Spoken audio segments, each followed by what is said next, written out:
In Dearborn, Michigan, just outside of Detroit, many of these families call themselves the fortunate ones, blessed by God, because they escaped this. The years-long civil war in Syria. Now, having survived the conflict that has killed more than an estimated 400,000 civilians and completing the exhaustive process to resettle in the U.S., some refugees now fear they face a new threat. This is the protection of the nation from foreign terrorist entry into the United States. President Donald Trump's executive order banning entry of most nationals from 7 countries, including Syria. An appellate court has upheld a temporary hold on the travel ban, but the president promises to fight the decision. The January 27th order applies to new entrants only, but that does nothing to quell the fears of Shaima Ahmadini, who worries that she and her family will have to return to Syria. We don't know what will happen in the future. After we arrived, we had hopes that we will establish a new life. Now we are frightened that we will be stopped at this stage and cannot carry on further. She and her husband, Omar Kajan, and their 4 children have come to Dearborn from homes. Beyond their family's future, they say other families could face a future that's worse than deportation. Some families have been split into 2 parts. One that arrived and the other one that was ready to get in but was halted.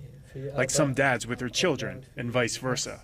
So this separated the families. And if this thing continues, they will end up completely separated. Wayne State University professor Dr. Arash Javanbakht has interviewed hundreds of Syrian refugees and is examining the invisible, psychological wounds caused by the war and the resettlement process. The researchers found that roughly 1/3 of the adult Syrian refugees they evaluated screened positive for post-traumatic stress disorder. Javanbakht says stressors like the uncertainty over the ban exacerbate those challenges. They come in with the stress of immigration. They have the stress of poverty. They don't know how to cope with the environment. They have to learn about the culture. They don't know how much they're wanted by the environment. With the uncertainty which is going on now, they don't even know if tomorrow they will be in this country or not. Stress level has increased since the travel ban. Mohammed Al-Saud is part of the research team. They feel like they are not going to be treated as well, or things won't live to their expectations. Al-Saud has experienced similar pain. He came to the U.S. in 2008 as a refugee from Iraq. In fact, all of the volunteer researchers are former refugees from Iraq. Living the experience myself made me decide to do whatever is possible to help them. Farhan Nassif is nearly brought to tears by thoughts of family members still besieged by war. I've received a voicemail from my brother saying, if God willing, I will see you in the hereafter life, in heaven, as we won't see each other again here. These words really touched me a lot, as there is no hope we see each other again here, only in heaven. His wife, Huda Hamada, says their daughters, Zina, who's 5, and Shehet, who's 10, have suffered too.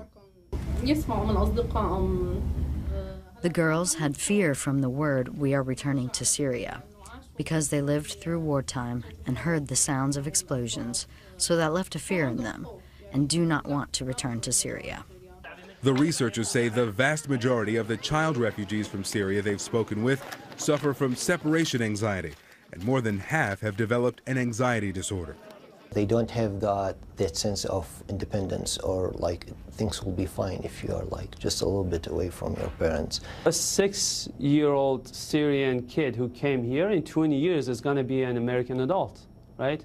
So now this is our questions as Americans. They have to ask themselves, do we want this kid, when they're an adult, being integrated, functional, happy, and productive American, or do we want them to be segregated, low socioeconomic class, person who sees others as the Americans and themselves as the group of refugees who came here?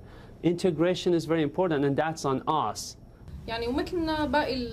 For now, this family is focusing on settling into their new life in their new country. You're welcome here, no hate, no fear. Refugees are welcome here. But as the fight over immigration and national security wages on, many still wonder if they'll be forced to pack up and look for a new place to call home.